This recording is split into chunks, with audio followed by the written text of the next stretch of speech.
আমি উদাহরণ দেই, বলুন তো, এই যে আমার এই ভাই, আপনার পিঠের মাঝে কি কোনোদিন চুলকায়নি? পিঠের মধ্যে চুলকায় না ভাই আপনাকে কোনোদিন? ঠিক এই ডাঁড়ার মাঝখানে হয়তো এই হাতও পাচ্ছে না, হাতও পাচ্ছে না। এখন আপনার ইটের বাড়ির বাহিরে গেছেন, যাই ঘরের কানি আছে না, কানি ওই দিনকে পিঠ মোষের লাগান চুলকান, তার পিঠ ছিলে যাবি, ডায়াবেটিস যদি থাকে ঘাও শুকাবে না। আপনি আবার ঘুরে বাড়ি যাচ্ছেন, আচ্ছা স্ত্রী বলছেন নইমের বাউ আমার পিঠটা না চুলকে দাও তো, তখন আপনার নিজের স্ত্রী মারে হাত দিয়ে চুলকে দিচ্ছে, কিন্তু যেখানে চুলকাচ্ছে আপনার স্ত্রীর হাত ওই জায়গার কেন যাবি? কারণ পিঠ একজনের, হাত আর একজনের, কতক্ষণ না, পিঠ একজনের, হাত আর একজনের, যাওয়ার তো কোনো প্রশ্নই আসে না। এখন আপনি জোরের দাম কি দিচ্ছেন? এই দিতে দুই হাত দিয়ে চুলকাচ্ছে, তাও আসল জায়গা হাত যায় না। কিন্তু আপনার স্ত্রী আপনার হাত যদি ওই জায়গা স্পর্শ করতো, চুলকাতে চুলকাতে যদি গোস্ত কাটে উঠে দেয়, তাও চোখ মুছে চুলকাবে, কথা ঠিক কিনা? তা আপনি আপনার ছেলে যদি জানাজা করে, এত বড় সৌভাগ্য পৃথিবীর নাই। আপনি পিতা হিসেবে সার্থক তখনই আপনার আমার জানাজা আমার সন্তান করতে হবে। এই নিয়তে একটা বেটাকে আপনার ইমাম বানাতে হবে, হাফেজ বানাতে হবে।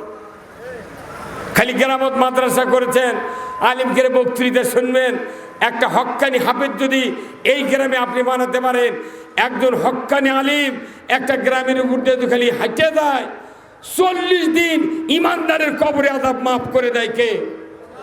কয়দিন? আর আপনার গ্রামে যদি হক্কানি আলিম তৈরি হয়, মক্কার কাফেরেরা রসুলক মক্কাত রাখিনি, তারা দেশে কি আমাদের সমাজে এইরকম আচরণ আছে। এই দিনে আমি আসুন, আমি আপনাদেরকে বলবো, এত বড় একটা মাদ্রাসা সুন্দর লাগলো, আমি কোনোদিন আসি নাই, সব দোতলা মাদ্রাসা, আপনাদের সৌভাগ্য। আলা আলে মুহাম্মদ কামা সাল্লাইতা আলা ইব্রাহিম ওয়া আলা আলি ইব্রাহিম ইন্নাকা হামিদুম মাজিদ। আল্লাহুম্মা বারিক আলা মুহাম্মদ ওয়া আলা আলি মুহাম্মদ কামা বারাকতা আলা ইব্রাহিম ওয়া আলা আলি ইব্রাহিম ইন্নাকা হামিদুম মাজিদ। আল্লাহুম্মা আমিন। রব্বানা যালামনা আনফুসানা ওয়া ইল্লাম তাগফির লানা ওয়া তারহামনা লানাকুনান্না মিনাল খাসিরিন। রব্বুল আলামিন সাতিয়ান গ্রাম গাজী পাতলা পীর নুরানি হাফিজিয়া কওমি মাদ্রাসা কর্তৃক আয়োজিত আজকের এই বিরাট তাফসিরুল কোরআন মাহফিলে বসে হাজার হাজার মুসলমান নরনারী কয়েকবার দরুদ ও সালাম পাঠ করে আপনার শাহী দরবারে হাত তুলেছে। মেহেরবানি করে আমাদের সকলের জীবনের গুনাহগুলি আপনি মাফ করে দিন। আয় আল্লাহ তাআলা, এই মাদ্রাসা যারা কায়েম করেছেন, মাহফিলের যারা আয়োজন করেছেন, আমরা যারা কোরআন শোনার জন্য দূর দারাজ থেকে এসেছি, আমাদের ভেতরে যারা দরদের বাপ মাকে হারিয়েছে, কবরগুলিকে জান্নাতের বাগান বানায়া দিন।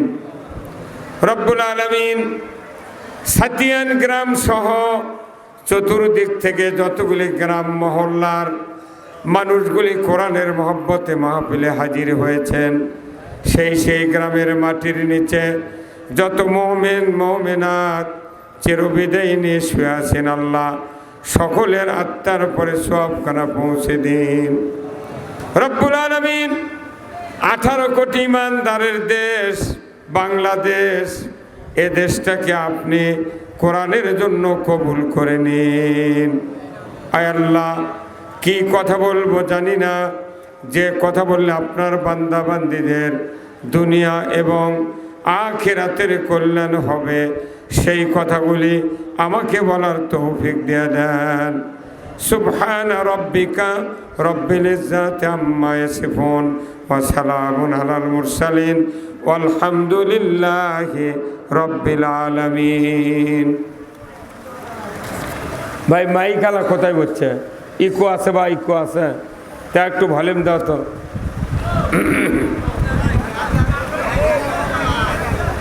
ভাই ফ্যানটা এদিকে আর এত দেন না। আলহামদুলিল্লাহ, সমস্ত তারিফ প্রশংসা মহান রব্বুল আলামিনের জন্য, যিনি আমাদেরকে আজকের এই 11ই নভেম্বর 2024 সালের এই সোমবার দিন সাতিয়ান গ্রাম গাজী পাতলা পীর নুরানি হাফিজিয়া মাদ্রাসা কর্তৃক আয়োজিত 25তম অধিবেশন তাফসিরুল কোরআন মাহফিলে বসে কোরআন, রসুলের জীবন, হাদিস, অর্থের কথা, রাজনীতির কথা, জীবন ব্যবস্থার কথা যে মুনিব জানা শোনা বোঝার তৌফিক করে দিচ্ছেন, সেই মুনিবের দরবারে শুকরিয়া আদায় করছি। সবাই পড়ছি আলহামদুলিল্লাহ।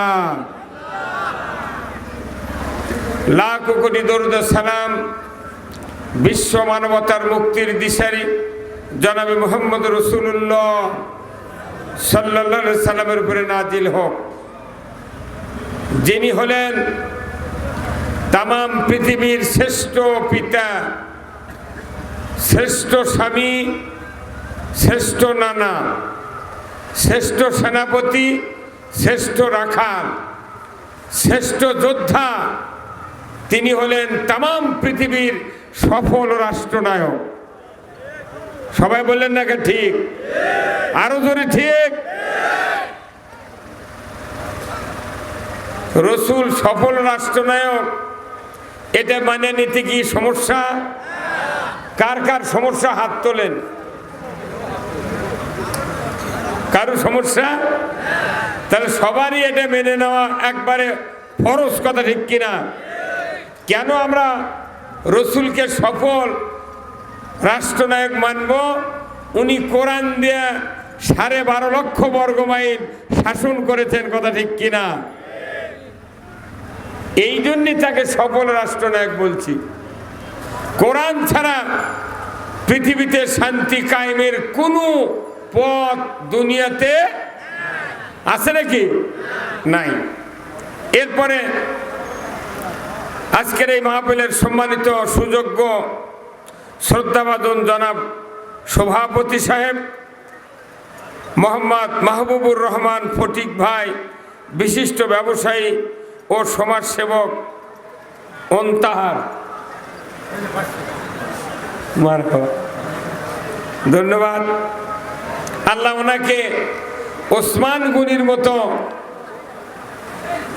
দ্বীনি ইলম অর্জন করার তৌফিক দান করুক, বলুন আমিন। প্রধান অতিথি আলহাজ আব্দুল মুহিত তালুকদার, সাবেক উপজেলা চেয়ারম্যান, বিশিষ্ট ব্যবসায়ী, সভাপতি, আদমদিঘি উপজেলা বিএনপি, আদমদিঘি বগুড়া। আল্লাহ ভাইজানকে ইসলাম, দ্বীন এবং কোরআন বোঝার তৌফিক দান করুক, বলুন আমিন। আজকের মাহফিলের সম্মানিত মেহমান বৃন্দ হযরত হাফেজ মাওলানা মোহাম্মদ সাজিদুল ইসলাম, শিক্ষক হযরত হাফেজ মাওলানা মুফতি মোহাম্মদ নিজামউদ্দিন সাহেব, হযরত মাওলানা মোহাম্মদ সাজিদুল ইসলাম, এই দুই ভাইকে দ্বীনের জন্য আল্লাহ কবুল করুক, বলুন আমিন। এছাড়া স্থানীয় ওলামায়ে কেরামগণ, বিশেষ অতিথিবৃন্দ, মঞ্চে বসা সুধীবৃন্দ, সামনে বসা মুরব্বিনে কেরাম, হাজী সাহেবগণ, বিভিন্ন মসজিদের ইমাম, মুয়াজ্জিন, মুক্তাদি সহ বিভিন্ন রাজনৈতিক দলের নেতৃবৃন্দ, যুবক ভাইরা,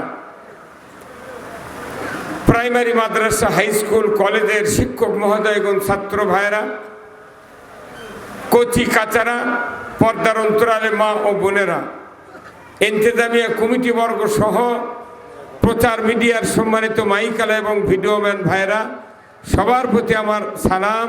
আসসালামু আলাইকুম ওয়া রাহমাতুল্লাহি ওয়া বারাকাতুহু। কেমন আছেন আপনারা? আছি আলহামদুলিল্লাহ, আল্লাহ সুস্থ রেখেছেন। অনেকক্ষণ ধরে আপনারা কথাবার্তা শুনছেন। আমি আপনাদের কাছে কিছু কথা বলবো। কোরআনের মাদ্রাসা, দ্বীনি ইলমের মাদ্রাসা, মানুষ চলার পাথেয় কোনটি সেটাই কোরআন আমাদেরকে বলে দিচ্ছে। সেই মাদ্রাসা কোরআনুল কারীম আমাদের হাতে আছে, ঘরে আছে, মাদ্রাসা আছে, মসজিদে আছে, প্রায় বাড়িতে বাড়িতে কোরআন আছে, আছে না নাই?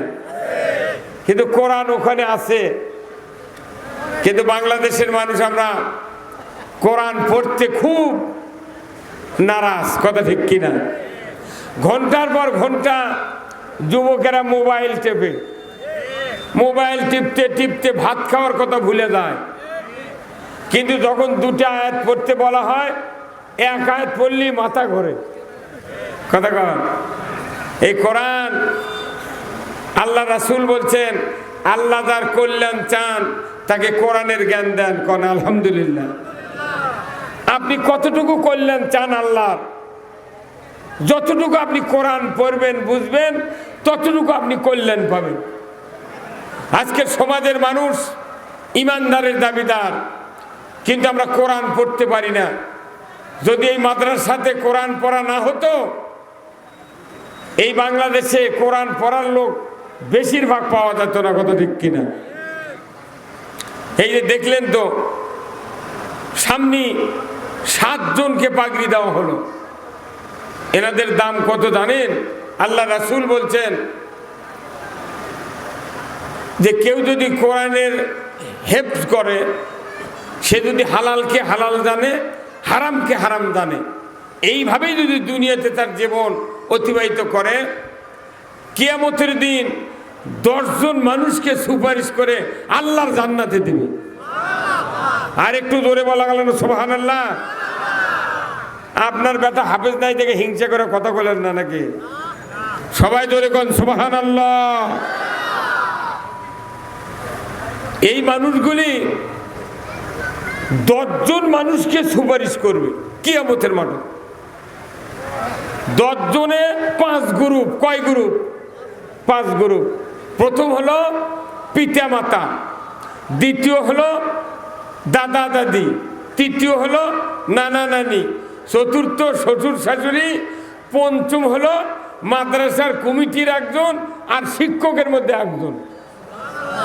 তাহলে কয়জন হলো?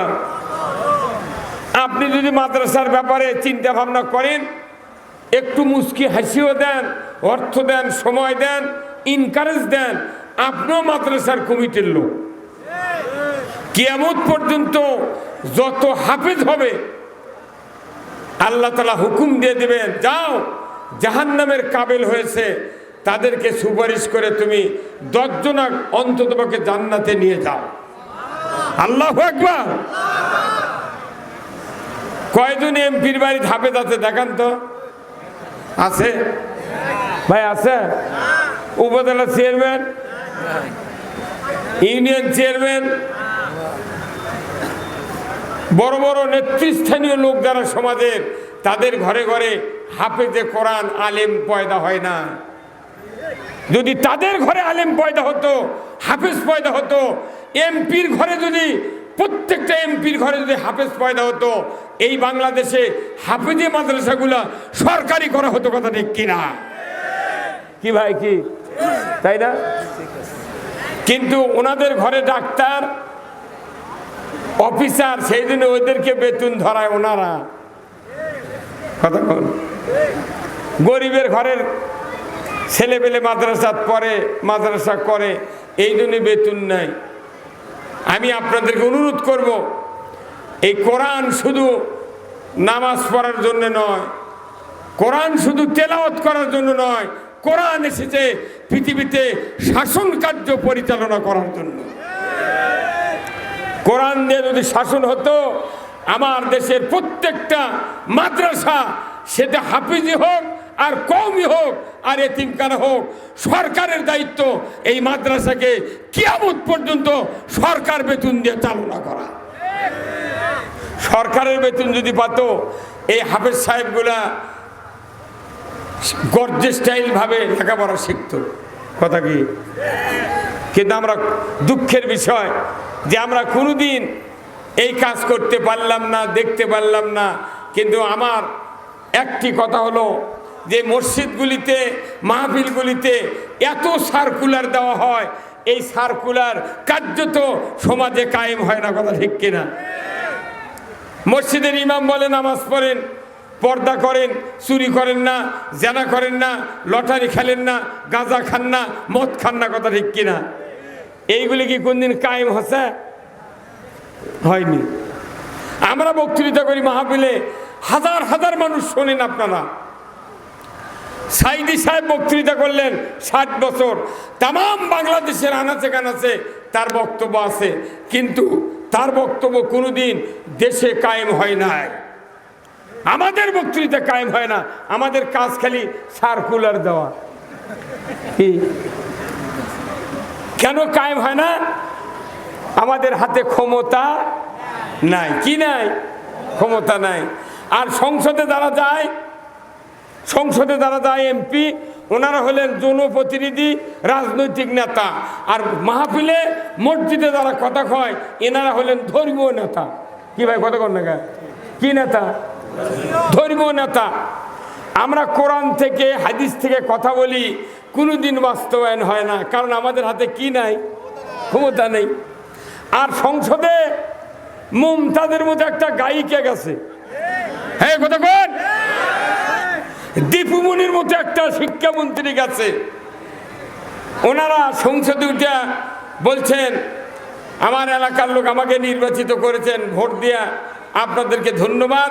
মাননীয় স্পিকার, আদমদিঘি থেকে সাতিয়ান গ্রাম পর্যন্ত কাঁচা রাস্তা, এটা পাকা করতে হবে। এটা একটা সার্কুলার দিল। আবার দিল প্রাইমারি প্রত্যেকটা স্কুলে যত বই পুস্তক আছে, ওখানে হিন্দুও পড়ে, মুসলমানও পড়ে, প্রত্যেকের ধর্ম জানার সুযোগ আছে। মুসলমানের ধর্মের বইয়ের মধ্যে দাও প্রতিমার ছবি দিয়ে দাও। কথা কর। দীপুমনি আবার বললো সাইকেল চালানোর ট্রেনিং দাও, ব্যাঙের মতো লাফাও, বিছনা পাড়া শিখাও, আলু ভর্তা বানান শিখাও। একবার নর্মাল সার্কুলার এগুলো, তাই না? কিন্তু তার চেয়ে কত দামি সার্কুলার কোরআন আর হাদিসের। কথা ঠিক কিনা? ক্ষমতা না থাকার জন্যে কায়েম হয় না। আর আলু ভর্তার সার্কুলার সংসদ থেকে বাজেট পাস হয়।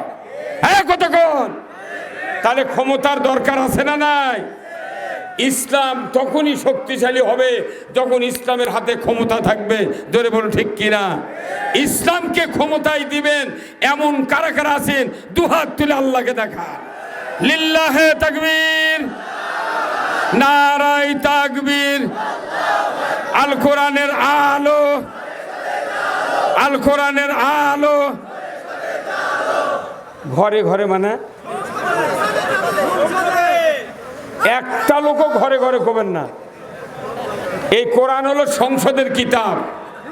বদরের যুদ্ধে, প্রথম যুদ্ধ, 313 জন সাহাবী বদরের প্রান্তরে যুদ্ধে নেমেই স্লোগান দিয়েছিলেন, আল কোরআনের আলো মদিনার সংসদে আলো।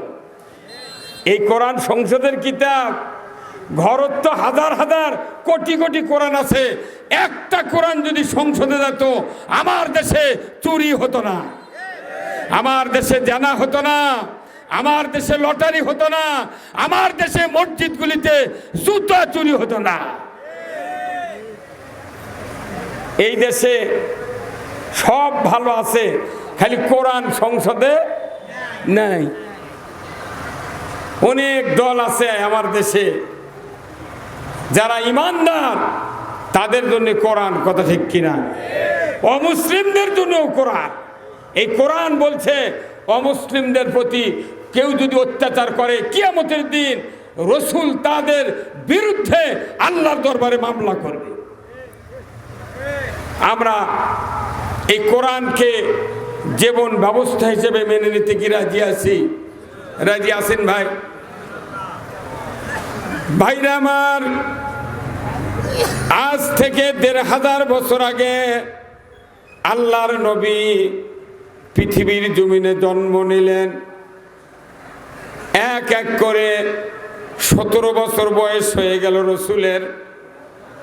১৭ বছর বয়সে আল্লাহর নবী মক্কার কিছু যুবকদেরকে নিয়ে এমন একটা সংগঠন তৈরি করলেন, তার নাম হিলফুল ফুজুল। জোরে বলুন ঠিক কিনা?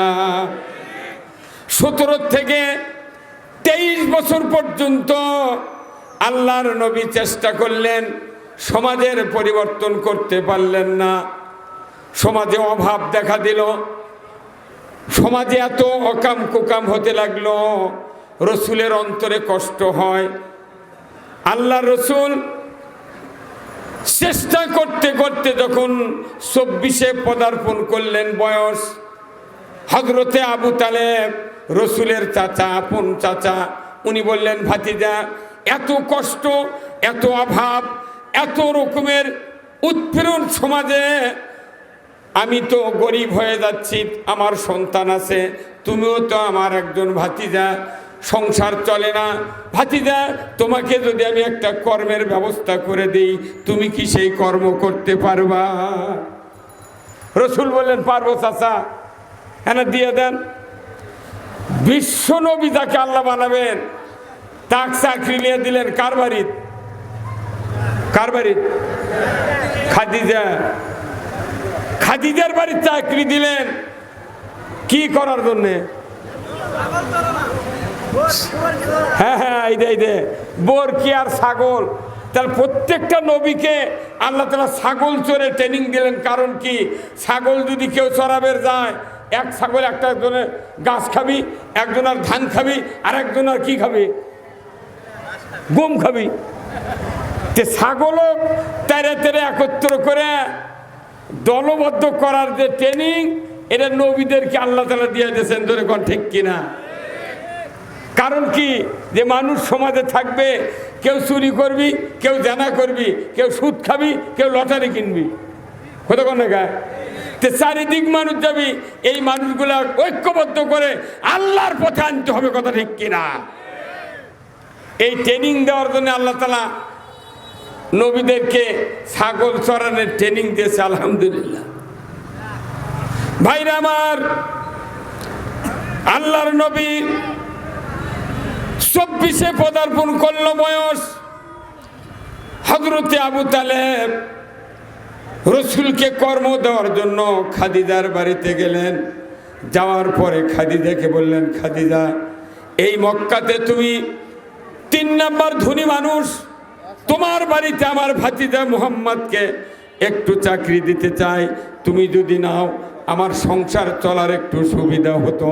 খাদিজা বললেন, আবু তালেব, আপনি যে কথা বলছেন আমি গ্রহণ করলাম, আপনার ওই ভাতিজাকে আমার বাড়িতে আপনি হাজির করেন।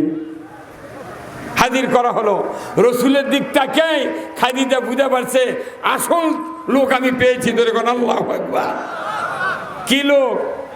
আসল রাখাল কৃষাণক দেখলি গারস্থ বোঝে কে কামলে আর কে অকামলে। হ্যাঁ, জনগণ ভোটের আগেই বোঝে, ভোট দেওয়ার আগেই বোঝে। প্রার্থী দেখলি এক ভোট দিলে কি হবি আর কি বুঝতে পারে। আমার ভাইরা, আল্লাহ রাব্বুল আলামিনের পক্ষ থেকে যাকে নবুয়ত দেওয়া হবে, এই মানুষটা খাদিজা রাদিয়াল্লাহু তাআলা আনহার সামনে দাঁড়িয়ে আছে। খাদিজা দেখা মাত্রই রসুলের চেহারা দেখে তাকে গ্রহণ করলেন। চাকরি লেগে গেলেন, চলছে চাকরি।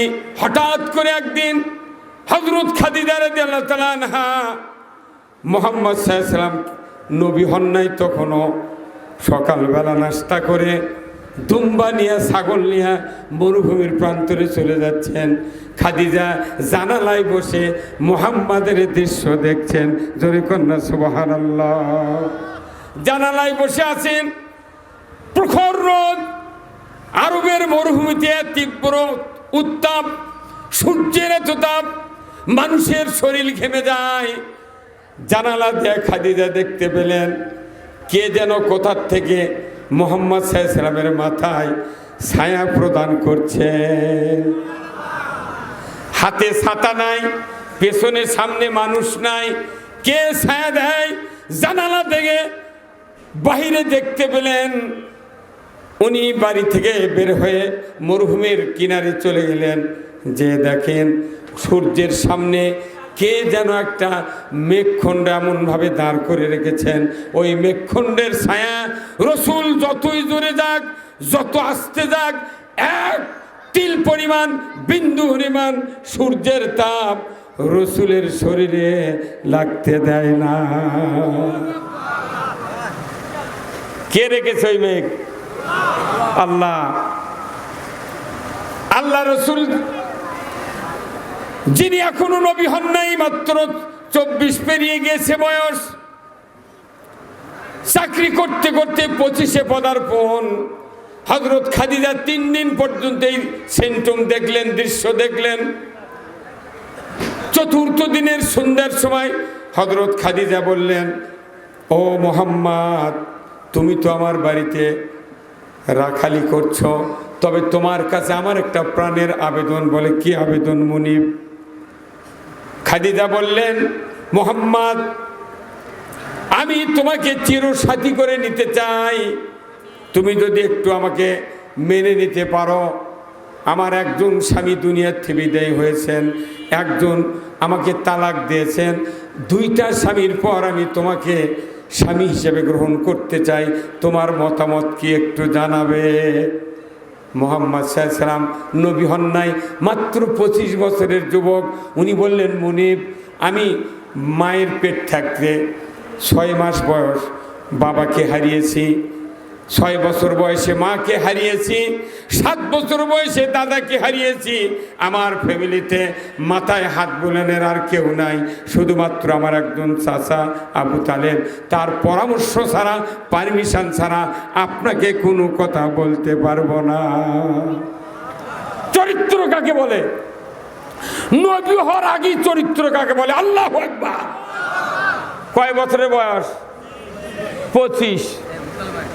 ওই মক্কার ভেতরে 3 নাম্বার ধনী, সোনা দানা, ব্যবসা বাণিজ্যের কোনো অভাব নাই। আচ্ছা, এইরকম একটা মেয়ে যদি এখানে আদমদিঘি 3টা বাসা, বগুড়াতে একটা বাসা, সোনার দোকান, টাইলসের দোকান, তারপরে বিরাট ফ্যাক্টরি আছে, এইরকম একটা যদি বিধবা মহিলা বাংলাদেশের 16 বছরের যুবক বলে, ভাই তোমাকে আমার খুব পছন্দ হচ্ছে, তোমাকে আমি বিয়ে করবে চাই, তাই কি এইরকম কথা বলবি? তার বাপ আছে, ভাই আছে, দাদা আছে, নানা আছে, খালু আছে, দুলা ভাই আছে, কাউকে বলার অপেক্ষা রাখবে না, তখনই বলবে চলো আমরা বগুড়া লটারি পাবলিক ক্লাবে যাই। হ্যাঁ, কথা বল না। আর রসুলের চরিত্র কি? যে চাচা ছাড়া আমি কিছু বলতে পারবো না, এরই নাম হলো চরিত্র। কথা ঠিক কিনা ভাইরা আমার? রসুল বললেন, চাচাকে ছাড়া আমি পারবো না। বাড়িতে গেলেন, চাচার সাথে আলাপ হলো। চাচা বললেন, ভাতিজা খাদিজা যদি তোমাকে বিবাহ করতে চায়, তোমার তো ধন সম্পদ নাই, আমারও তোমাকে টাবলিস্ট করার মতো কোনো ধন সম্পত্তি নাই, তুমি যদি ইচ্ছা করে মেনে নাও, আমি আবু তালেব পারমিশন দিয়ে দিলাম। 5 হয়ে গেল। এইবার 25 থেকে 15 বছর 40-এ পদার্পণ করলো, নবুয়তি বয়স যখন। আল্লাহু আকবার। রসুলের যখন 37 বছর বয়স, তখন খাদিজার বয়স আপনার 52 বছর, 57 বছর বয়স। এমন সময় আল্লাহর নবী মুহাম্মদ সাল্লাল্লাহু আলাইহি সাল্লাম বললেন, খাদিজা আপনি তো আমার মুনিব ছিলেন, এখন স্ত্রী হয়েছেন, আমি একটা আবদার করব, আপনি কি আমাকে আবদার পূরণ করতে পারবেন? খাদিজা বললেন, মুহাম্মদ কি বলো, তুমি পারবো না মানে? বলে, আমি আর লোকালয়ে থাকবো না, গারে হীরা, জাবালে নূর পাহাড়ে আমি একটু একা একা থাকতে চাই, এই সমাজের পরিবর্তন করতে গিয়া যা দরকার আমি আল্লাহর কাছ থেকে একটু পেতে চাই, নিরিবিলি একটু থাকতে চাই। তুমি যদি আমাকে ভাত, পানি আর খুরমা যদি 3 বেলা পৌঁছায় দিতে পারো, আমি গাড়ি হিরায় ধ্যানে থাকবো, আমার কোনো অসুবিধা হবে না। 37 থেকে 40 বছর, 3 বছর উনি ধ্যান করছেন। খাদিজা রাদিয়াল্লাহু তাআলা আনহার বয়স তখন প্রায় 57 বছর বয়স। 57 বছরের একজন মহিলা 2500 ফিট উঁচুতে ভাত, পানি, খুরমা বয়া দিছে। আর আমাদের দেশের একটা কোন মিয়া বিয়ে হয়া 2 সোল 1 সোল না হতি, স্বামী যদি এই সবার থেকে যা ডাক দেয় যে নইমের মা একটু দরজা খুলে দাও, তখন বলবি কেবলই ঘুম ধরছে আর এসে ডাক পেল লেগেছে। কতক্ষণ? তাহলে এই দেশের মহিলাগুলো যদি খাদিজার মতো চরিত্র ধরতো, আর যুবকেরা যদি রসুলের 25 বছরের যুবক ধরতো, আমার সমাজে কোনো অন্যায় হতো না। কথা ঠিক কিনা? কোনো অন্যায় হতো না। সেই মানুষটা গাড়ে হিরায় 39 বছরে 11 মাস 29 দিন রাত 12টা 1 মিনিটে এই কোরআন আল্লাহ রসুলকে আল্লাহ দান করলেন। কথা ঠিক কিনা? আল্লাহ রাব্বুল আলামিন কোরআনুল কারিমে বলছেন, ইকরা বিসমি রাব্বিকাল্লাযী খলাক। পড়ুন মুহাম্মদ সৃষ্টিকর্তা রবের নামে, যিনি আপনাকে সৃষ্টি করেছেন। বলুন তো আমাদের সৃষ্টিকর্তাকে? ধরে বলেন কে? আল্লাহ নিজে বলছেন, মুহাম্মদ সৃষ্টিকর্তা রবের নামে পড়ো। সর্বপ্রথম যে আয়াত কোরআনুল কারিমে নাজিল করা হয়েছে, দাড়ির কথা নাই, টুপির কথা নাই, হজের কথা নাই, কোনো কথা নাই। প্রথম কথাটাই হলো শিক্ষা ডিপার্টমেন্টের কথা। জোরে বলুন ঠিক কিনা? শিক্ষা ডিপার্টমেন্ট পড়ো, পড়ো, যতই পড়িবে ততই জানিবে, যতই জানিবে ততই শিখিবে। কথা ঠিক কিনা? আমরা পড়া ছেড়ে দিছি, পড়া ছেড়ে দিছি। এই কোরআন পড়ার লোক বাংলাদেশও তেমন নাই। কথা কোন জায়গায়? হয়তো রোজার মধ্যে পড়ে, কিন্তু রিডিং পড়ে, অর্থ পড়ে না। কি হুজুর? হ্যাঁ, আমাদের দেশে খতম তারাবি হয়, সূরা তারাবি হয় পুরো 1 মাস রমজানের, কিন্তু দেখা যায় ওই ইমাম সাহেব সারা মাসের ভেতরে 20টা আয়াতেরও মানে রমজানের তারাবির মুক্তাদিক কোনোদিন শুনায় না। কথা ঠিক কিনা? তাহলে এই করে করে কোরআন ইসলাম মানুষ ছেড়ে দিয়েছে, যার কারণে বাংলাদেশের মসজিদে বাইতুল মোকাররমের ইমাম পলে গেছে। কথা কোন জায়গা? যে দেশের ইমাম পলে যায় সেই দেশের দুর্নাম লয়। হ্যাঁ, বাংলাদেশের কোনো মসজিদের ইমাম পলায়নি, ঢাকারটা পলে গেছে। কথা কোন জায়গা? আপনারা আপনাকে ইমাম নাই, তে ঢাকারটা পলালো কে? মানে এত তেলবাজি করেছে ইসলামক ডুবানোর জন্য, ইসলামী দলের উপর জুলুম করার জন্য সকল টার্গেট ওই বাইতুল মুকাররমের ইমাম দিয়েছে। আর এমনি এমনি ভয় ধরে গেছে যে আর থাকা যাবে না। আবার এই যে জয়পুরহাটের এক এমপি বলেছে হযরত শেখ হাসিনা। কি কথা রে? হাফিজের নামের আগে হযরত লেখে না, বক্তার নামের আগে হযরত লেখে না। আর যাই হাজার হাজার মানুষও গুম করলো, খুন করলো, জেল দিল, জুলুম দিল, ফাঁসি দিল, আয়না ঘরত তুললো। তাকি লেগেছে, তাকি বলছে সংসদে হযরত শেখ হাসিনা। কোন মাদ্রাসাতে প্রিন্সিপাল? মাথায় নষ্ট। এইগুলি কথা হলো ফ্যাসিস্ট সরকারক তেলবাজি করা। এই কথা কোন না? ওই মনে করছে এগুলো করলে আমার এমপি পদ থাকবি। কোন শক্তি তাদের এই তত্ত্ব ধরে রাখতে পারে নাই। পেরেছে?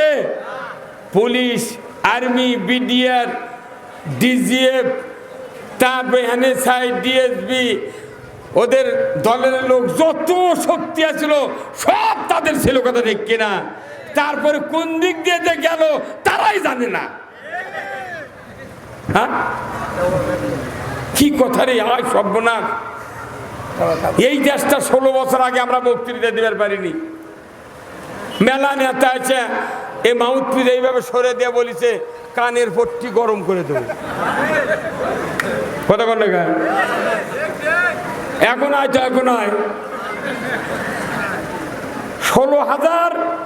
16,000 মানুষের দেশ চালাচ্ছে এই 16 বছরে, 16,000। তারপরেও দেশ অশান্তি এত দাউ দাউ করে চলছে, ঘরে বাইরে কোথাও শান্তি ছিল না। 3 জন মানুষ আখ্যান্তি হওয়া যায়নি, জানাজার থেকে মানুষ গ্রেফতার করে নিয়ে গেছে, কথা ঠিক কিনা? বাবার জানাজা করতে পারি নাই আমরা, ভাইয়ের জানাজা করতে পারি নাই, কিন্তু আজকে মাত্র 14 জন লোক দেশ চালাচ্ছে, পুরো দেশ একবার পানি আর পানি। কে করলো এটা? আল্লাহ। কাউরও কৃতিত্ব নাই, এটা হচ্ছে আল্লাহ। ভাইরা আমার,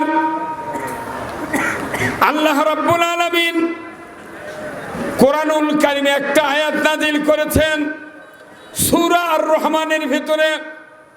আল্লাহ বলছেন, ইয়া মাশারাল জিন্নি ওয়াল ইনসি ইনিসতাআতুম আন তানফুযু মিন আকতারিস সামাওয়াতি ওয়াল আরদ ফানফুযু লা তানফুযুনা ইল্লা বিসুলতান।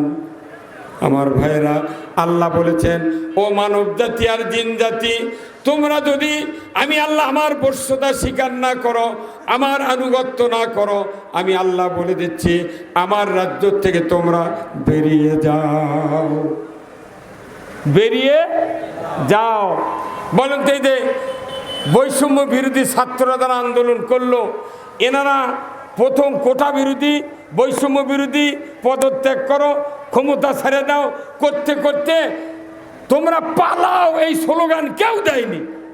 এইতেছে একটা বারও বলেনি যে তোমরা পালাও, অথচ দেখা গেল এরা নিজেরাই পলে চলে গেছে। কারণ কি? আল্লাহর এই কোরআনের আয়াত বাংলাদেশে, এই ভারতবর্ষে 2 বার আমল হলো, 2 বার। আজ থেকে 250 বছর আগে লক্ষণ সেন নামে একটা রাজা ছিল, দেশ ছেড়ে পলে গিয়েছে। আজকে 250 বছর পর আমার দেশ থেকে একটা ফ্যাসিস্ট স্বৈরাচারী প্রধানমন্ত্রী পালায় যেতে বাধ্য হয়েছে, কথা ঠিক কিনা? তার মানে কি? এই আয়াতের আমল করেছে, কথা কন, কি করছে? এই আয়াতের আমল। অনুরোধ করছি, কেউ যদি আবার এরকম করতে চায় দেশে, তাহলে এদের কাছ থেকে শিক্ষা গ্রহণ করতে হবে, কথা ঠিক কিনা? যে খবরদার, যে কাজ করে এরা পলে গেল, ওই কাজের ধারে কাছে আর যাওয়া যাবে।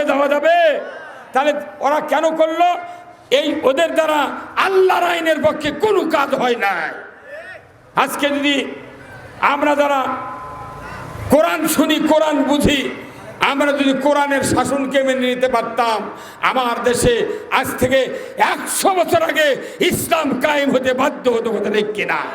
কিন্তু প্রতিবার 100 বছর ধরে কোরআনের আন্দোলন যারা করেছে, তাদের এই কোরআনের আন্দোলনকে ব্যান করা হয়েছে, নেতৃবৃন্দকে গ্রেফতার করা হয়েছে, তাদেরকে হত্যা করা হয়েছে, জেল জুলুম দিয়া, ফাঁসি দিয়া এই আন্দোলন রুখে দেওয়া হয়েছে।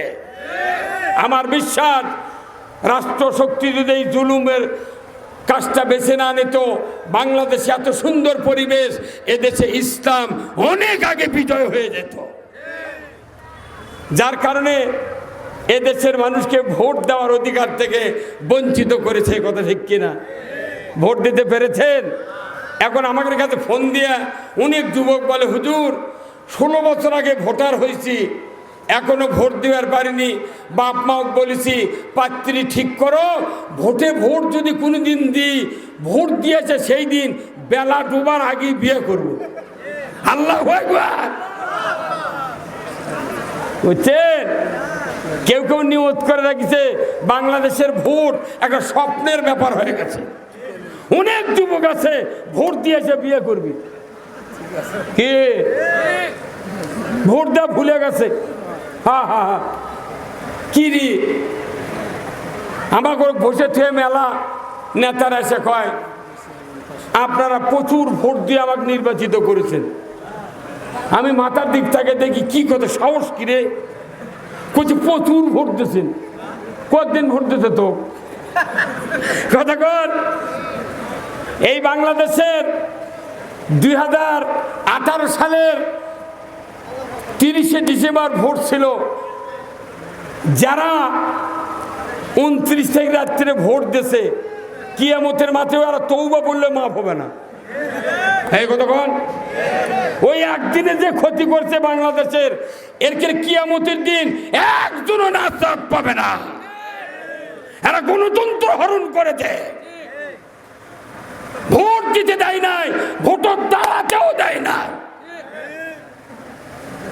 বিএনপি জামাতের যদি কোনো প্রার্থী দাঁড়ায় ওকে আগেই ধরে লেদা বাস করে তুলে হয়, কয় তুই কি বাঁচবার চাস? যদি মরবার চাস তাহলে এটি থাক, আর বাঁচবার যদি চাস তোর শ্বশুরের বাড়ি কোনটি ওটি চলে যা। হ্যাঁ কতক্ষণ, হ্যাঁ কেন তোরে কোন ভাই সঠিকটা? এই যে মুমিন ভাই মজিদ তালুকদার নাম শোনেন নে? আমি মজিদ তালুকদার অনেক দিন আগে তখন হাতে তো অবদার টিনের চোং ছিল, অবদার টিনের, সেই 68-69 তখন আমি মজিদ তালুকদার তার সান্দারের কসিমউদ্দিন কানুর তুলেছিল, এগুলোর ক্যানভাস করছি চুং দিয়ে। তখন হাটে বাজারে গ্রামগঞ্জে এত রাজনীতি ছিল না তখন, হ্যাঁ। আর হাফিজি হুজুরের ক্যানভাস করছি আমি বটগাছ মার্কা সিআইসি শোনে। হাফিজি হুজুর অনেক দিন বলেছেন রাজনীতি হারাম, সিআইসি শোনে উনি তওবা করে বলছেন আমার ভুল হয়ে গেছে, রাজনীতি ছাড়া পৃথিবী ঠিক হবে না। উনি এসে বটগাছ নিয়ে দাঁড়ালেন, তারও নির্বাচন করছি আমি চুং দিয়ে। আমার ইউনিয়ন মিলে মাত্র 3টা ভোট পাচ্ছে। কয় ভোট? তারই 1 ভোট আমার বাপ, আমার এক বোনের শ্বশুর আর কুমিরার ইমান দরবেশ। একটা ইউনিয়নে 3 ভোট পাচ্ছে হাফিজ হুজুর। এদেশে যদি ইসলাম কায়েম হয়, আলিমদের যদি বোধগম্য হয়, রাজনীতি হাফিজ হুজুর করেছেন। এই বাংলাদেশে যে আলিম আছে, যত দল আছে ইমানদারের, ওই হাফিজ হুজুরের কথা মনে করে সব দলাদলি ফালাফালি বাদ দিয়ে ঐক্যবদ্ধ হয়ে আগামী নির্বাচনে যদি বাংলাদেশে ইসলাম বিজয় না হয়, কাউরো পিঠের চামড়া থাকবে না। কি কথা বললেন? ইসলাম বাংলাদেশে বিজয় হোক চান? হ্যাঁ চান? এই আওয়াজ দিলে হবে না কি চান? কারা কারা চান? 2 হাত তুলে দেখা। লিল্লাহে তাকবীর, নারে তাকবীর। আমরা মাদ্রাসা করি কেন? কোরআন বিজয় করার জন্য, কথা ঠিক কিনা? আমরা রোজা করি কেন? কোরআন বিজয় করার জন্য। আমরা নামাজ পড়ি কেন? কোরআন বিজয় করার জন্য। উমরা করি কেন? কোরআন বিজয় করার জন্য। কুরবানি করি কেন? কোরআন বিজয় করার জন্য। সব ইবাদতের মূল টার্গেট হবে কোরআন বিজয় করা। কি আপনি নামাজ পড়বেন আল্লাহর, আর আইন মানবেন হাসিনার, জান্নাত যাওয়া তো দূরের কথা, চোখর চোখে পড়বে না। কি যে আল্লাহর নামাজ আদায় করব, সে আল্লাহর আইন মানব। আল্লাহ কোরআনে বলছেন ইনিল হুকমু ইল্লা লিল্লাহ আলা লাহুল খালক ওয়াল আমর। সৃষ্টি করেছেন যিনি, আইন দিবেন তিনি। আল্লাহু আকবার। আমরা বান্দা কার? আকাশ কার? এই জমিন কার? আইন চলছে কার? আল্লাহর চলছে। হ্যাঁ, আইন চলছে মানুষের। এখানে আইন চলতে হবে কার? নামাজ পড়েন কার আইন দেয়া?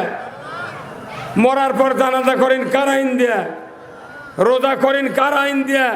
বিয়ে করেন আল্লাহর আইন দেয়া। খাতনা করেন আল্লাহর আইন দেয়া। আপনি যা ইবাদত করেন সব আল্লাহর আইন দেয়া। দেশটা যদি আল্লাহর আইন দিয়ে চলতো, এ দেশটা জান্নাতে পরিণত হয়ে যেত। মাওলানা মতিউর রহমান নিজামী, মুজাহিদ, মীর কাসিম আলী ভাই, কাদের মোল্লা, কামারুজ্জামান, বিএনপির শাখা চৌধুরী, চিটাগাঙ্গের কথা খন্ডাগার। আচ্ছা, ইনাদের মতো লোক 5000 বছরও কি আর বানান যাবে? ওদের টার্গেট ছিল এরকম শেষ করে দিলে জামাত শেষ হয়ে যাবে। কথা ঠিক কিনা? শেষ হচ্ছে, আরো বাড়িছে, আল্লাহ দিলে আরো বাড়ছে। যত মারবে তত বাড়বে। শেষ পর্যন্ত 1 তারিখে ব্যান করলো, নিষিদ্ধ করলো, 5 তারিখে আল্লাহর কোন নিষিদ্ধ করলো। কি এতই চাপা মারলো, পালাবো না, পালাবো না। আরে দাড়ি কামে কলব দিয়েও তাও বাঁচতে পারিস নি, এই কথা কন। আইনমন্ত্রী বেআইনির কাজ করছে, কথা ঠিক কিনা? 2 জনই যাচ্ছে নৌকার চড়ে, সেনাবাহিনী ধরে ফেলতেছে, নিয়ে যাচ্ছে হরগড় টাইনে, তোকে নিয়ে যাচ্ছে, তুই যা। উনি আবার করছে, স্যার দরবেশক ধরবেন না। দরবেশ কে? করছে ওটাই তো উপদেষ্টা, ওটাই সালমান এফ রহমান। তো করছে ওনার তো দাড়ি ছিল, এখন তো দাড়ি নাই, অ্যাশ কালারের গিঞ্জি গাওয়ার, মাথার চুল কালো, ওনার মাথার চুল সাদা ছিল, দাঁড়িয়ে ছিল। উনি কে? করছে ওটাই ধরেন। আনিসুর কয়েক ধরে দিছে, আল্লাহু আকবার। রিমান্ডে কথা, চাচা আপনি দাড়ি কামাচ্ছেন কে? কোথায় জীবন বাঁচান ফরজ। জামাতের একটা লোক, বিএনপির একটা লোক দাড়ি কামাচ্ছে? এই 16 বছরে কামাচ্ছে? 16 লক্ষ মামলা দিছে বাংলাদেশে, কথা ঠিক কিনা? 16 লক্ষ মামলা দিছে বাংলাদেশে। আল্লাহ তাও আমাদেরকে টিকে রেখেছেন। আর ওদের সাথে সব ছিল। তাও ওবায়দুল কাদের কয়, বিএনপি জামাত 10 বছরের মধ্যে 10 মিনিটও রাস্তা দাঁড়াতে পারেনি। তুই পুলিশ বাদ দিয়ে আসিস তো হাফ মিনিটও থেকে পারবো না। এই কথা কোন না, কয় মিনিট? Half minute. এখন পুলিশ আছে, মিলিটারি আছে, সব আছে, তারপরে তো থাকতে পারলো না। আমরা তো 16 বছর টিকেছিলাম। কে রেখেছিলেন? আল্লাহ আমাদের পক্ষে আছে, ধরে বলুন ঠিক কিনা? টুডে আর টুমরো এই বাংলাদেশে কোরআন বিজয় হবেই হবে ইনশাআল্লাহ। আগামীর বাংলাদেশ কোরআনের বাংলাদেশ, আগামীর বাংলাদেশ মৌলবীদের বাংলাদেশ, আগামীর বাংলাদেশ ইসলামের বাংলাদেশ। আমরা নির্যাতন অনেক সহ্য করেছি। জনগণ যদি এইবার আর এক রাস্তায় আমরা না আসি, খবর আছে কি কাম হবে না। যদি এক না হয় কাজ হবে না। আমরা দরকার হলে ঐক্য জোটে সরকার করব। কি ভাই, বিএনপি বলবো তোমরা 100 লাও, আর এই 6টা ইসলামী দল মিলে 200, 3 জন মিলে বাড়ি চালামো। অত পেলাপেলি কে? আপাতত এরা যখন সরিছে, দেশটা গুছে নেওয়া দরকার। চেয়ারম্যান আপনারা বুদ্ধি দিবেন, খালি একতরফা কথা কবেন না, কথা ঠিক কিনা? হ্যাঁ, এই কোরআন বলছে, এই কোরআন বলছে, কোরআনে রাজনীতি আছে না নাই? কোরআনে কার রাজনীতি? যে রাজনীতি রসুল করেছেন, উমর করেছেন, আবু বকর করেছেন, রসুলের যত খলিফা ছিলেন 4 জন, তারা রাজনীতি করেছেন কোরআনের। ইব্রাহিম আলাইহিস সালাম রাজনীতি করেছেন, মুহাম্মদ সাল্লাল্লাহু আলাইহি ওয়াসাল্লাম রাজনীতি করেছেন, হযরতে মূসা আলাইহিস সালাম রাজনীতি করেছেন। আর আমরা রাজনীতির কথা বলি, মসজিদের মোতাল্লিক হয়, হুজুর এগুলা বাদ দিয়ে অন্য কিছু করা যায় না? বাপরে, কয় বছর রে মসজিদ খুতবা দিই, তাও মনে হয় ভয় করা লাগে। একদিন আমার মসজিদে দেখি থানার ওসি গিঞ্জি গাঁও দিয়ে গেছে, বারে মাথায় নষ্ট। গিঞ্জি গাঁও দিয়ে মসজিদের কাছেই ঢুকে ওই দরজার চিপে বসে আছে। আমি তো হ্যাঁ বুঝাবে, কেবেন রিপোর্ট দিচ্ছে, যুক্তিবাদী খালি খুঁচে ফেলে দিচ্ছে, ধরা লাগবি। যা গিঞ্জি গাঁও দিয়ে বসে আছে, আমিও ফাটাচ্ছি সেই রকম। পরে আছে করছে হুজুর আপনি এটিএমের মধ্যে করবেন, হ্যাঁ তে আপনি টিকা কিনতে গাও দেয় করছে আমি সিভিলে আসছিলাম দেখি মসজিদ তো জঙ্গির কথা হয় নাকি। হ্যাঁ কতক্ষণ ইসলামের পক্ষে কলি জঙ্গি কতক্ষণ টাকা দেশে হুন্ডা চুরি হয়, গরু চুরি হয়, তারপরে কত জিনিস চুরি হচ্ছে সেগুলো পুলিশ বাহিনী ধরতে পারেনি। খালি জামাত বিএনপি যদি কোথাও বসে মিটিংয়ের জন্যে তখন বলে আমরা গোপন তথ্যের ভিত্তিতে জিহাদি বই সহ ককটেল বানানোর সরঞ্জামাদি সহ গ্রেপ্তার করতে সক্ষম হয়েছি। তোমরা এতই গোপন তথ্য পাও যে হুন্ডা চুরি হয়, গরু চুরি হয়, মসজিদের জুতা চুরি হয়, এগুলোর তথ্য পাও না। হ্যাঁ কতক্ষণ আমার ভাইয়েরা, কোরআনুল কারীম আল্লাহ তাআলা নাজিল করেছেন। আল্লাহ তাআলা বলেছেন আমি রসুলকে একটা দায়িত্ব দেয়া পৃথিবীর জমিনে পাঠাইছি। এক নম্বর দায়িত্ব হলো হুয়াল্লাযী আরসালা রাসূলাহু বিল হুদা ওয়া দীনিল হক লিইউযহিরাহু আলাদ-দীনি কুল্লিহি ওয়ালাউ কারিহাল মুশরিকুন। আমার আল্লাহ বলছেন নবী আপনাকে সত্য হেদায়েত দিয়া, দিন দিয়া, জীবন ব্যবস্থা দিয়া প্রেরণ করেছি। আপনি পৃথিবীর জমিনে গিয়া মানুষের তৈরি করা মতবাদ, আইন কানুন উৎখাত করে দিয়ে একমাত্র আমি আল্লাহ আমার আইনকে বিজয় করবেন।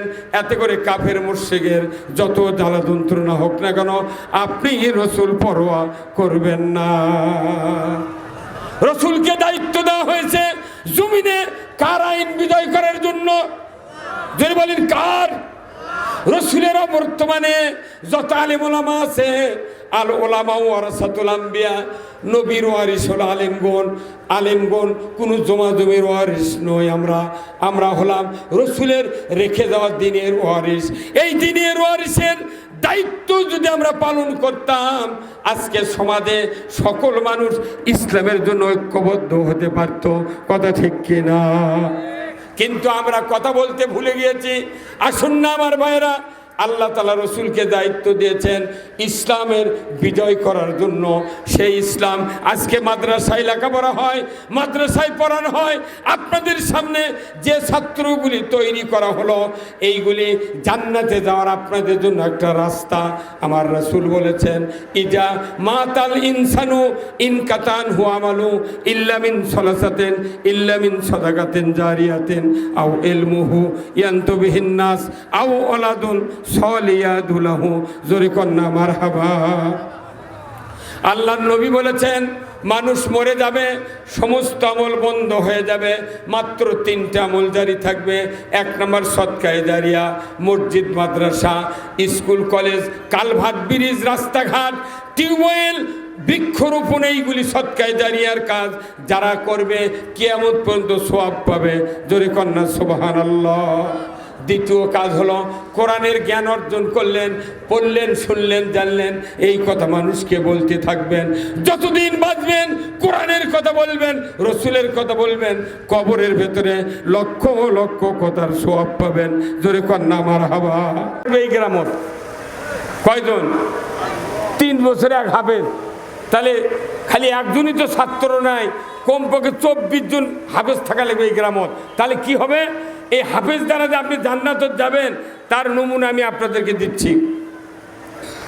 আল্লাহর নবী বলেছেন মানুষের যখন অন্তিম শয্যায় শায়িত হয়ে যায় নিজের বাবার সুরত ধরে শয়তান ডান দিকে বসবে, মায়ের সুরত ধরে বাম দিকে বসবে। অবিকল মা ওই বাবার মতো সুরত ধরে শয়তান বলবে বেটারে 50 বছর লালন পালন করেছে তোমাকে, নিজে না খাইয়া তোমাকে খাওয়াইছি, ঈদের দিন নতুন জামা কাপড় আমি না পরিয়ে তোমাকে পরিয়েছি রে বেটা। ও বেটা আমি মরণের সময় ইহুদি ধর্ম গ্রহণ করে মারা গেছি, তুমি ইহুদি হইয়া মরো। মা বলবে বেটারে 10 মাস 10 দিন উদরে ধারণ করেছিলাম, 2.5 বছর দুগ্ধপান করিয়েছি, আমি তোমাকে শীতের অত্যাচার থেকে বাঁচার জন্য কলিজার পরে করে নিয়ে সারা রাত তোমাকে একটু আরাম দিয়েছি। 5 বছর মেথরের কাজ করেছি রে বেটা, আমি মরণের সময় নাসারা ধর্ম গ্রহণ করে মারা গেছি, তুমি নাসারা হইয়া মরো, তোমার ভালো হবে। বলুন তো, দুই দিকের দুই শয়তানের কথা কি শোনা যাবে? ধরে কোন যাবে? আমার রাসূল বলেছেন, ওই সময় যদি আপনার একটা হাফেজের কোরআন ছেলে থাকে, আলেম বেটা থাকে, মুফতি বেটা থাকে, একজন যদি কোরআন প্রেমিক ছেলে থাকে, আমার রাসূল বলেছেন, সে যদি ওযু করে কোরআন শরীফের সূরা ইয়াসিন তেলাওয়াত করতে শুরু করে, ইয়াসিন ওয়াল কোরআনিল হাকিম তেলাওয়াত শুরু হয়ে গেল, আমার রাসূল বলেছেন ওই সময় ওই যে আপনি অন্তিম শয্যায় শুয়ে আছেন, আপনার জবান বন্ধ হতে পারে, কানের শ্রবণ শক্তি, কলিজার অনুধাবন শক্তি বন্ধ হয় না। আমার রাসূল বলেছেন ওই সময় যদি ওই পিতা মনে মনে বলে, এই তো আমার সেই সন্তান যাকে আমি ওই যে সাতিয়ান গ্রাম পাতলাপির মাদ্রাসায় পড়ায়া যাকে আমি হাফেজ বানাইছিলাম, এই তো আমার সেই সন্তানের জবানের তেলাওয়াত, এই তো সেই সন্তান আমার, এতটুকু অন্তরে যখন বুঝতে পারবে, রাসূল বলেছেন দুই দিকে দুই শয়তান তাড়াতাড়ি করে ভাগিয়ে যাবে।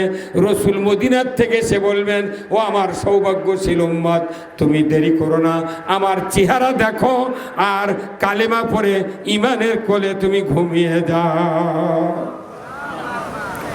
কোরআন শিখো, শিখাও ছেলে মেয়েকে, ওহে মুসলমান, জান কবজের কালে তোমার হইবে আসান, জান কবজের কালে তোমার হইবে আসান। কোরআন শুনলে মৌতের সময় আপনার জান আসানের সহিত কবজ করবেন আজরাইল। আমার রাসূল বলেছেন, কেউ যদি ঈমানের মৃত্যুবরণ করতে চায় তাহলে মৃত্যুর সময় তাকে কোরআন শুনতে হবে। কথা ঠিক কিনা? যাদের ছেলে নাই মেয়ে নাই কোরআন পড়ার জন্য, মাদ্রাসার হুজুর মসজিদের ইমামকে ডাকতে ডাকতে দেখা যাবে ওই আস্তে আস্তে আজরাইল জানলিয়া আদম দিঘি মাছের বাজার পার হয়ে গেছে। কি কি লাভ হলো? এই দুনিয়ার 40 বছর 60 বছর 100 বছর থাকলাম, এত সন্তান জন্ম দিলাম, আমার একটা সন্তান মৃত্যুর সময় কোরআন পড়তে পারলো না, এত বড় দুর্ভাগ্য পৃথিবীর জমিনে নাই। কথা কোন না কেন? আমার নবী বলেছেন, ও দুনিয়ার উম্মতেরা, তোমার যদি একটা সন্তান মুত্তাকিদের ইমাম হয়, এই কথাটা আল্লাহ তাআলা কোরআনুল কারীমে আল্লাহ নাজিল করে দিয়ে বলছেন, প্রত্যেক পিতামাতা আল্লাহর কাছে তোমরা দোয়া করো, রব্বানা হাবলানা মিন আজওয়াজিনা ওয়া যুররিয়াতিনা কুররাতা আয়ুনিন ওয়াজআলনা লিল মুত্তাকিনা ইমামা। আমার আল্লাহ বলছেন, ও দুনিয়ার মুমিন বান্দারা, তোমরা আমার কাছে দোয়া করো, তোমাদের সন্তান সন্ততি, তোমাদের স্ত্রী পরিবার যাতে হেদায়েতের রাস্তায় ওঠে, আর ছেলে সন্তানগুলি যাতে মুত্তাকিদের ইমামতি করতে পারে। জোরে কন্যা আল্লাহু আকবার। কয়জন ঘরে ঘরে মানুষের ইমামতি করার মতো ইমাম আছে? জোরে বলুন। আপনার সন্তান যদি একটা ইমাম বানাতে পারেন, মৃত্যুর পর, আপনার মৃত্যুর পর ওই সন্তান অবশ্যই আপনার জানাজা করবে। কথা ঠিক কিনা? নিজের সন্তান নিজের জানাজা যদি করে, এত বড় সৌভাগ্যের কাজ পৃথিবীর জমিনে নাই। বলুন তো, আপনার জানাজা আপনার সন্তান করলে যে ভালোবাসা, যে প্রেম, যে ভক্তি, যে মহব্বত হবে, অন্যের সন্তান ওই জানাজা করলে ওই রকম ভাব, ওই রকম ভালোবাসা কি আসবে? যখন আসবে। তাহলে বলুন তো, কয়টা ঘরে ইমাম আছে জানাজা করার মতো? আল্লাহর রাসূল বলেছেন, যদি কাউর সন্তান জানাজার ইমাম হয়, অন্য সন্তান, কাউর সন্তান যদি আপনার আমার জানাজা করে, তার দোয়া পড়া আর আপনার সন্তানের দোয়া পড়া আকাশ পাতাল কম্বারা। নবীজি বলেছেন, জানাজার ইমামতি করতে গিয়ে যদি ওই সন্তান আপনার চোখের এক ফোঁটা পানি নিচের দিকে যদি গড়ায় দিতে পারে, আল্লাহ রাসূল বলেছেন, ওই চোখের পানির এত দাম, খাটনির উপরেই আপনার এবং আপনার মায়ের জীবনের গুনাহ আল্লাহ তাআলা মাফ করে দিবে। এমন সন্তান এই মাদ্রাসার তৈরি করা হচ্ছে, জোরে বলুন ঠিক কিনা? আপনাদের ঘরে ঘরে এইরকম সন্তান তৈরি করার দরকার আছে না নাই? কারা কারা করতে চান তৈরি? একটু হাত তুলে দেখান, কারা কারা? নিজের সন্তান যদি বড় হয়ে যায়, আপনার আর সুযোগ নাই। সন্তানের সন্তানক হাফেজ বানান। প্রতিটি শতাব্দীতে একজন করে হাফেজ আপনার ঘরে থাকতে হবে, যাতে মৃত্যুর সময় কোরআন শোনায় আর জানাজা করতে পারে। নিজের সন্তান নিজের জানাজা করলে কি উপকার, আমি উদাহরণ দেই বলুন তো। এই যে আমার এই ভাই, আপনার পিঠের মাঝে কি কোনোদিন চুলকায়নি? পিঠের মধ্যে চুলকায় না ভাই আপনাকে কোনোদিন? ঠিক এই ডাঁড়ার মাঝখানে হয়তো এই হাত হাতে পাচ্ছে না, ই হাতে হাতে পাচ্ছে না। এখন আপনার ইটের বাড়ির বাহিরে গেছেন, যাই ঘরের কানি আছে না, কানি ওর দিকে পিঠ বসে লাগান চুলকান, তার পিঠ ছিলে যাবি, ডায়াবেটিস যদি থাকে ঘাও শুকাবে না। আপনি আবার ঘুরে বাড়ি যাচ্ছেন, আচ্ছা স্ত্রী বলছেন নইমের বাউ আমার পিঠটা না চুলকে দাও তো, তখন আপনার নিজের স্ত্রী মারে হাত দিয়ে চুলকে দিচ্ছে, কিন্তু যেখানে চুলকাচ্ছে আপনার স্ত্রীর হাত ওই জায়গার কেন যাবি? কারণ পিঠ একজনের, হাত আর একজনের। কতক্ষণ টাকা? পিঠ একজনের, হাত আর একজনের, যাওয়ার তো কোনো প্রশ্নই আসে না। এখন আপনি জোরের দাম কি দিচ্ছেন? হাই এই দিতে দুই হাত দিয়ে চুলকাচ্ছে, তাও আসল জায়গা হাত যায় না। কিন্তু আপনার স্ত্রী আপনার হাত যদি ওই জায়গা স্পর্শ করতো, চুলকাতে চুলকাতে যদি গোস্ত কাটিয়ে উঠে দেয়, তাও চোখ মুছে চুলকাবে। কথা ঠিক কিনা? তা আপনি আপনার ছেলে যদি জানাজা করে, এত বড় সৌভাগ্য পৃথিবীর নাই। আপনি পিতা হিসেবে সার্থক তখনই আপনার আমার জানাজা আমার সন্তান করতে হবে। এই নিয়তে একটা বেটাকে আপনার ইমাম বানাতে হবে, হাফেজ বানাতে হবে। খালি কেরামত মাদ্রাসা করেছেন, আলিমকে বক্তৃতা শুনবেন। একটা হক্কানি হাফেজ যদি এই গ্রামে আপনি বানাতে পারেন, একজন হক্কানি আলিম একটা গ্রামের উপর দিয়ে খালি হাঁটে যায়, 40 দিন ইমানদারের কবরে আযাব মাফ করে দেয় কে? কয়দিন? আর আপনার গ্রামে যদি হক্কানি আলিম তৈরি হয়, মক্কার কাফেরেরা রসুলক মক্কাত রাখিনি, তারে দেশে কি আমাদের সমাজে এইরকম আচরণ আছে। এই জন্য আমি আসুন, আমি আপনাদেরকে বলবো, এত বড় একটা মাদ্রাসা সুন্দর লাগলো, আমি কোনোদিন আসি নাই, সব দোতলা মাদ্রাসা। আপনাদের সৌভাগ্য যে এত বড় একটা জান্নাতের মার্কাজ, দ্বীনি ইলমের একটা প্রতিষ্ঠান আল্লাহ তাআলা এখানে রেখেছেন। আমি আপনাদেরকে অনুরোধ করব, আল্লাহ রাসূল বলছেন, যারা আমার তরিকে আমার সুন্নাহ দুনিয়াতে কায়েম রাখবে, তারা আমার সাথে কিয়ামতের দিন বেহেশতে থাকবে। ধরে কোন সুবহানাল্লাহ। এই মাদ্রাসা কিয়ামত পর্যন্ত চলুক। কারা কারা চান দুহাত তুলে দেখান, কিয়ামত পর্যন্ত চলুক। আল্লাহু আকবার। হাত নামালেন, একটা হাত পকেটে দেন, আপনাদের কাছে কিছু যাবে লোকজন, একটু পকেটে থেকে টাকা বের করে আপনারা একটু দিবেন। আর যারা 2000, 1000, 5000 টাকা দিবেন এই দ্বীনি প্রতিষ্ঠানের জন্য, আল্লাহর ইজ্জতের কসম আপনাদেরকে আল্লাহ জান্নাত দিবে, কোনো ত্রুটি করবেন না। আসুন না আমার ভাই, আল্লাহ আপনার এক বান্দা 1000 টাকা করেছেন দান, আল্লাহ বাড়ায় দেন মান। আর একজন 500 টাকা, আর একজন 50 টাকা, আল্লাহ তাআলা দান কবুল করে নেন। আল্লাহ হাত দারাজ করে দেন, আল্লাহ জীবনের শান্তি দিয়ে দেন। আল্লাহ মরণের আগে একটাবার রসুলের দিদার নসিব করে দেন। জোরে কন্যা আমিন, লিল্লাহে তাকবীর। আসুন আমার ভাইরা, আল্লাহর বান্দারা যার যা পকেটে আছে একটু দেন। যার 1 মণ ধান আছে দিয়ে দেন, 1 মণ ধান, 2 মণ ধান, 1000 টাকা, 2000 টাকা, 5000 টাকা আল্লাহর নবীর ঘর মাদ্রাসায় দিবেন। এই দান পানিতে ডুববে না, আগুনে পড়বে না। কিয়ামতের দিন আল্লাহ তাআলা আপনাদেরকে সম্মানিত করবেন, কিয়ামতের দিন জান্নাতে দিবেন। আমার আল্লাহ বলেছেন, লান তানালুল বিররা হাত্তা